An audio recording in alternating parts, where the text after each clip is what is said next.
Hello students, तो आज हम डिस्कस करेंगे फोर्थ लेमा। ठीक है, 3 लेमा हमने ऑलरेडी डिस्कस कर लिए हैं। ठीक है, तो लास्ट लेमा है कैलकुलस ऑफ वेरिएशन का जो चैप्टर है। ठीक है, तो ये क्या बोलता है, हमारा इम्पोर्टेंट लेमा है। इसका जो यूज़ है वो होगा आपका आयलर इक्वेशन में भी होगा। ठीक है, तो स्टेटमेंट क्या है इसकी, if alpha x and beta x is continuous in a b and if integral a to b alpha x h of x plus beta x h dash x dx is equal to 0 for every function hx belong to d1 a comma b such that जो हमारा h of a वो किसके equal है, h of b which is equal to 0, then prove that हमारे को prove क्या करना है कि जो बीटा x है इज डिफरेंशिएबल एंड जो बीटा x है is equal to alpha x for all जो हमारा x है वो किसको बिलोंग कर रहा है, a कॉमा b को। तो हमने कर देना है लेटर सेट। ठीक है, हमने क्या करना है, a of x is equal to integral a to x alpha जाई डी जाई, और आप इसको सिंपली बोल सकते हो integral a to b alpha x d x. ठीक है, तो आपने क्या करना है, नाउ इंटीग्रेटिंग बाय पार्ट, जो इसका फर्स्ट पार्ट है वो आपने इंटीग्रेट करना है। ठीक है, तो integral a to b alpha x h of x d x. ठीक है, तो integral a to b alpha x h of x d x. ठीक है, दिस इज इक्वल टू, अब आपको इंटीग्रेट बाय पार्ट आता है। ठीक है, तो आपने इसकी इंटीग्रेशन कर दी है। ठीक है, तो आपको पता है ये फर्स्ट फंक्शन और सेकंड फंक्शन, इसको मान के आपने क्या करना है, derivative of first second as it is, और फिर इसके बाद फिर आ जाएगा आपके पास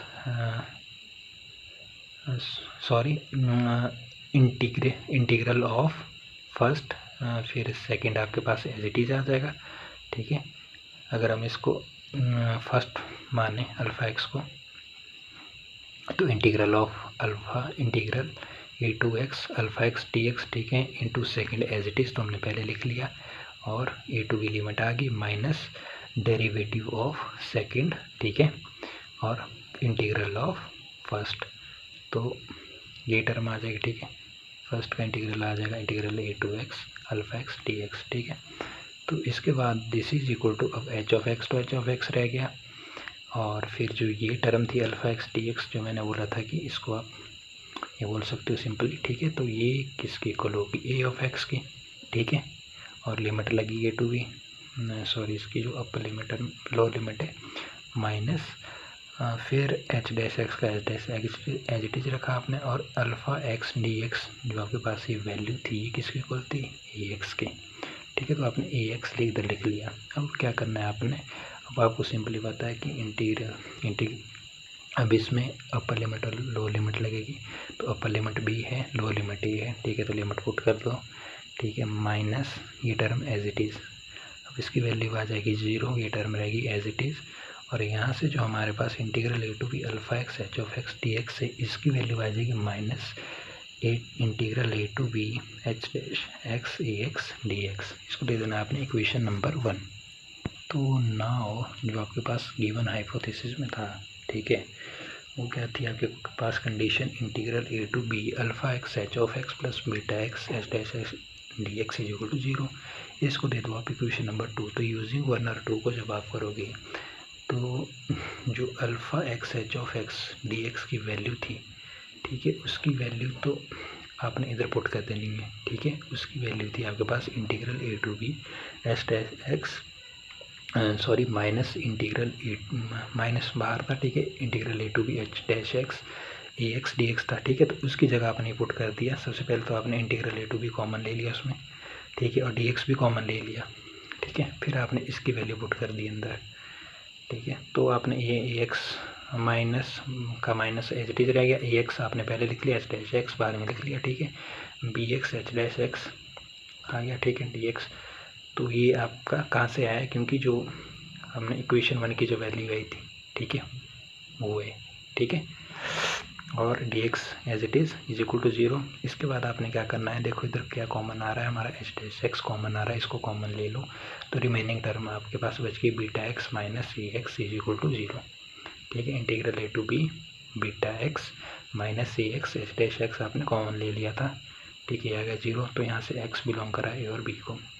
अब क्या करना है आपने, यूजिंग लेमा 2, तो आपने लेमा 2 पढ़ा होगा, तो beta x minus e x is equal to c, तो सम कांस्टेंट, ठीक है, अ कांस्टेंट, तो beta x, this implies beta x is equal to a x plus c, यानी कि आप ए एक्स को राइट हैंड साइड मूव किया, ठीक है, सी एज इट इज रह गया, ठीक है। अब beta x is equal to, अब जो ए एक्स की वैल्यू आपने स्टार्टिंग में मानी थी, वो मानी थी integral a to x alpha जाई डी जाई प्लस सी, ठीक है। तो ये आ जाएगा बस beta dash x is equal to alpha x, ये आप जो आपने स्टार्टिंग में मानी थी, आप कंपल्सरी नहीं कि आप अल्फा जाई डी जाई माने, ठीक है, आप उसको लिख सकते हो अल्फा एक्स डी एक्स, ठीक है, तो आपके अकॉर्डिंग है, क्योंकि जब आप इसका डेरिवेटिव करोगे, ठीक है, तो आप इधर से बी डैश एक्स आ जाएगा और ये कट जाएगा, तो इधर सिंपल ही आ जाएगा आपके पास अल्फा एक्स, तो आपके ऊपर डिपेंड करेगा आप अल्फा जाई लेते हो या अल्फा एक्स डी एक्स लेते हो, for all x belong to a comma b, ठीक है। तो इसमें थोड़ा सा आपने देख लेना है कि ए एक्स की वैल्यू आपने ये लेनी है या ये लेनी है, ठीक है। तो सिंपली वैसे आप इसको भी ले सकते हो, कोई दिक्कत नहीं है, क्योंकि यहाँ से आपका क्लियरली दिख रहा है कि जो अल्फा एक्स डी एक्स है, ठीक है, उसकी वैल्यू ए ऑफ एक्स है, तो ये क्यों लिखना, ठीक है। तो आपके ऊपर डिपेंड करता है, अगर आपने लिखना है तो लिखो, ठीक है, अदरवाइज आप ये भी ठीक है, ऐसा कोई दिक्कत नहीं, क्योंकि इधर एक्स की जगह जाए आप पुट कर सकते हो। तो मैंने हिंट दे दिया, आप इसको भी लिख सकते हो जैसा आपको ईजी लगे।